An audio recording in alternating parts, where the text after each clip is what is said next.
नववर्ष अनेक नवे बदल घेऊन आले. सरकारनं आजपासून लागू केलेले बदल आपल्याला माहिती असणं गरजेचं आहे. या बदलांसाठी आपण आवश्यक त्या प्रक्रिया पूर्ण केल्या नाही तर काही ठिकाणी आपली गैरसोय होऊ शकते, तर काही ठिकाणी आपल्याला दंड सोसावा लागण्याचीही शक्यता आहे. त्यामुळे हे बदल नेमके काय आहेत ते जाणून घेऊयात ग्राफिक्सच्या माध्यमातून. केंद्रीय कर्मचारी आणि पेन्शनधारकांना 8वा वेतन आयोग लागू होऊ शकतो. सिबिल दर 7 दिवसांनी बदलणार. हप्ता चुकताच घसरणार रेटिंग. व्हॉट्सॲप टेलिग्रामचे वेब व्हर्जन सायबर फ्रॉड रोखण्यासाठी दर 6 महिन्यांनी बदलणार. पॅन कार्ड आधारशी लिंक नसल्यास आजपासून ते निष्क्रिय होणार. यामुळं अनेक व्यवहार करणं अशक्य. शेतकऱ्यांना फार्मर ID अनिवार्य.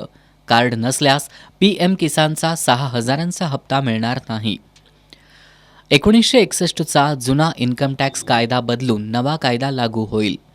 सिलेंडरच्या किमतीत 30 ते 50 रुपयांची कपात होण्याची शक्यता.